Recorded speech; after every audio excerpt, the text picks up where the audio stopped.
लोकसभा चुनाव में करारी हार के बाद बहन कुमारी मायावती व बसपा सुप्रीमो अब राजनीति में फिर से सक्रिय हो चुकी हैं। उम्र तो बढ़ गया लेकिन फिर भी अब प्रयास जारी है कि इस बार अब चुनाव कोई भी हो, हम पीछे नहीं हटेंगे। यानी कि ये बात समझ आ गई है कि बहन कुमारी मायावती हर मुद्दों पे बोलना भी शुरू कर दिया है और साथ ही जैसे जैसे मामले सामने आते हैं लगातार ट्वीट भी करती हुई नजर आ रही हैं।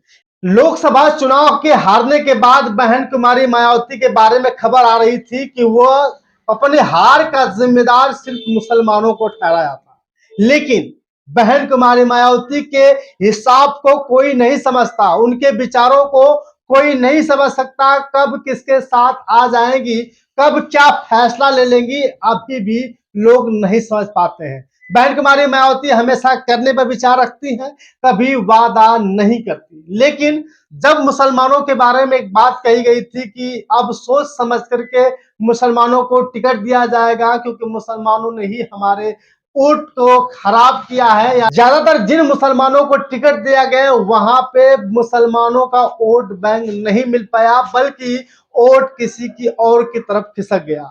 बहन कुमारी मायावती ने फिर से विधानसभा के उपचुनाव को देखते हुए फैसला लिया है कि इस बार फिर से हम मुसलमानों को अपना साथी बनाएंगे, मुसलमानों को फिर से टिकट दिया जाएगा। लेकिन क्या जिस तरह से लोकसभा में प्रदर्शन रहा मुसलमानों का, क्या इस विधानसभा के उपचुनाव में भी प्रदर्शन रहेगा?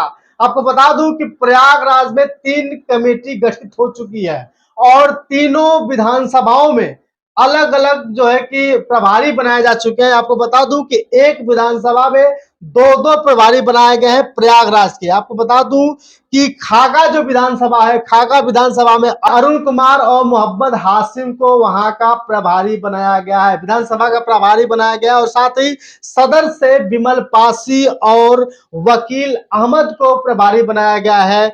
और हुसैनगंज की बात करें तो हुसैनगंज में हरिश्चंद और मजहर सलमान को भी प्रभारी बनाया गया है।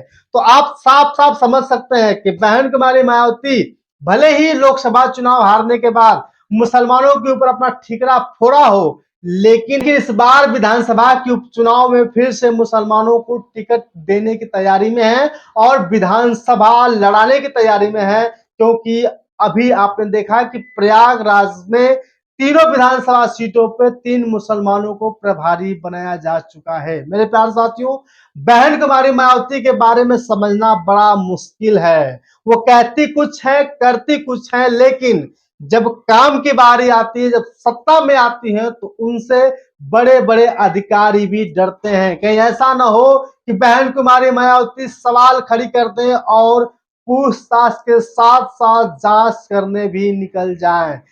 इसलिए बहन कुमारी मायावती के शासन को सभी लोग सराहना करते हैं और बहन कुमारी मायावती को फिर से पीएम बनाना चाहते थे, लेकिन संभव नहीं हो सका। 2027 में विधानसभा का उत्तर प्रदेश का चुनाव है, फिर 25 में बिहार विधानसभा का चुनाव है, हरियाणा में उन्होंने गठबंधन कर ही लिया है। लेकिन उत्तर प्रदेश के जो 10 विधानसभा सीटों पर चुनाव होने हैं, कहीं न कहीं फिर से बहन कुमारी मायावती मुसलमानों को टिकट देने की तैयारी में है। मेरे प्यारे साथियों, आप बताइएगा कि क्या सच में बहन कुमारी मायावती इस बार अगर मुसलमानों को टिकट देती है तो कितना बढ़त बन सकती है वोट बैंक में और ज्यादातर कितने मात्रा वोट की मिल सकती है? मेरे प्यारे साथियों, बहुत बहुत धन्यवाद, शुक्रिया।